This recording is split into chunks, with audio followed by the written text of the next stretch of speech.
I'm Dr. Duke with The New American, and I'm happy to be joined today by Joe Panzarello, a coordinator for the John Birch Society. Joe, thanks for joining us. Thank you, Duke. Pleasure to be here. All blessings and safety prayers upon you. You happen to live in the Los Angeles area, the greater Los Angeles area. So what is on the mind of all of them, let me just speak to you and voice one question from Americans from coast to coast who aren't Californians. What in the world is happening in that state? Is there anybody in that state that is actually going to push back against this endlessly leftward movement to insanity? The smart businesses have moved out. Many Californians have left, leaving more and more illegal immigrants to fill the gap. But try to explain to non-Californians, what in the world's going on there? Yes, it is very difficult to do, Duke, because we have no shortage out here of fruits and nuts. This land of fruits and nuts, of course. And, is it fair to say, Joe, that now you've got fruits and nuts and nutless fruits now that we've added transgenderism to the list of can we go there? Is that too much? Fruits, nuts, you went there, Duke. There was a line right there, and as usual, you crossed the line. All right. I will be responsible for myself, but I'm sorry to interrupt you. Go ahead. Explain to us, how does California exist the way that it does? Yet, believe it or not, we exist with a lot of debt out here, of course, and a lot of left-leaning politics and policies that we're trying to get a handle on. But you asked me if there's anybody out here that's willing to step up and, fight the fight. And the answer to that, surprisingly, is yes. We were having dramatic success in the recent weeks with coming out from underneath COVID-19 and the regulations and all the new rules and things like that. And I attended a fantastic, huge freedom rally that was right in front of City Hall in downtown Los Angeles. And there was over 2,000 patriots down there demanding to the city that we open up the state and open up the city with regards to the businesses. And we were having some tremendous success, and we were gaining some ground on that battle. And then Minneapolis happened with what happens to George Floyd.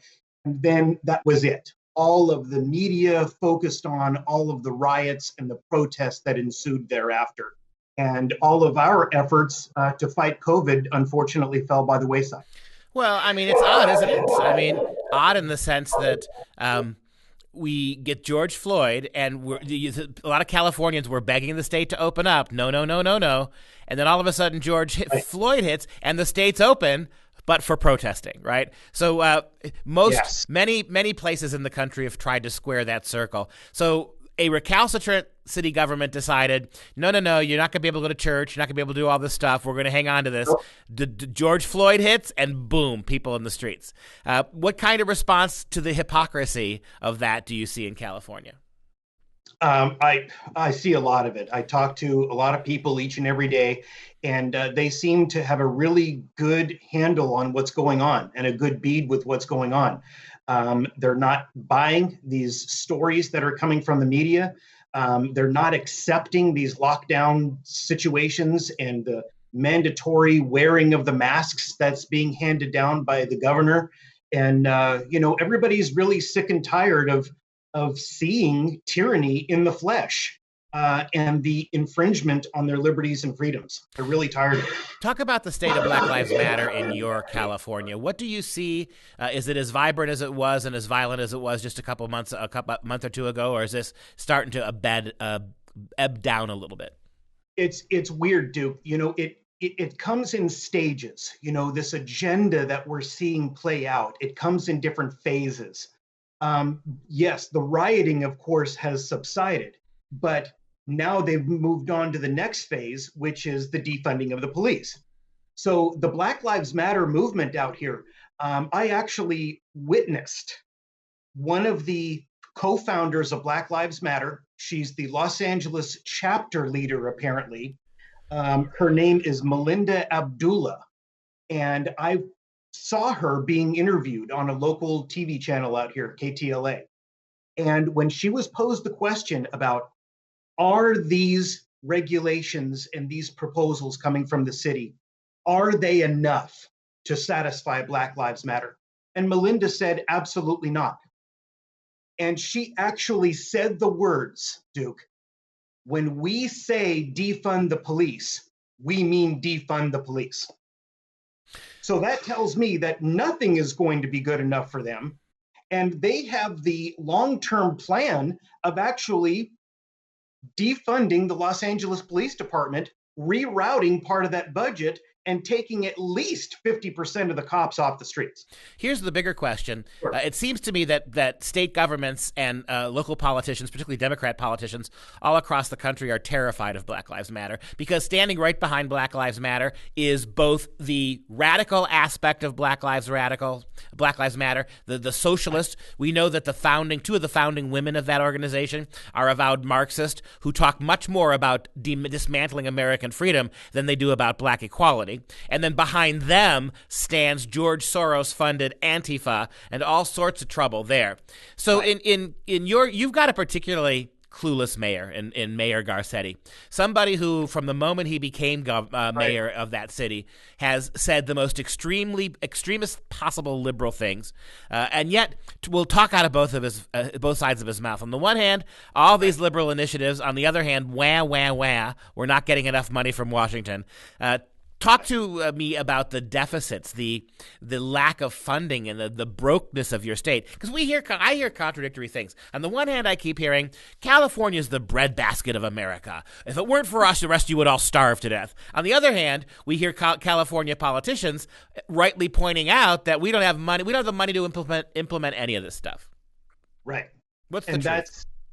That's what is confusing to a lot of people in this state and across the country. Is the state of California manages to balance its budget at the beginning of the year only on paper. But we soon figure out that it's rather obvious that I think now California has something like a $54 billion deficit. And that's why their answer to all of these things is always to raise taxes and raise revenue. It's not to cut spending, of course, it's to try to invent new ways of taxing the American people here in the state.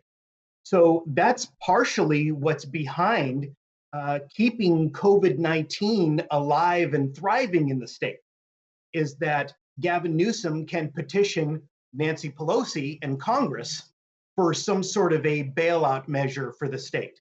And it's not to curb COVID-19 cases, it's to actually bail out the state for Democrat years of mismanagement. Well, what's happening in California and the rest of the country is that you have a situation where they're magnifying the number of cases. People who have died of any related death are now COVID deaths. Why? Because they get more. So in other words, they need COVID. COVID is their one big excuse to keep getting federal money. This isn't going to end well. It really isn't going to end well. And so as a coordinator for the John Birch Society, who your job is to actually meet and greet and try to get people to join a society like the JBS that has really been combating all of these issues for 40, 50 years now. So what kind of response is the society getting in this new COVID/Black Lives Matter chaos of California? It's remarkably positive feedback from so many people out there that I've come in contact with via Zoom meetings and Skype meetings, seeing people on the streets with some of these freedom rallies, and just talking to new people on the phone. And we're also getting a lot of new people who have just come across our great videos and articles from the New American. So people are hungry for the truth. And now, with something like COVID, they see their liberties and freedoms being infringed upon. So now they're getting off the bench, they're getting in the game, and they're wondering what to do and how to go about getting involved. But they see that great source of news with the New American Magazine, and that's kind of spurring their activism. Joe, we've only got about 30 seconds left, but I'd like you to talk about a prediction. Do you think in these fall elections, both at the state level and at the federal level, do you think we're not expecting any victories necessarily, but do you see numbers of support starting to grow a little bit for more traditional Republican and conservative views?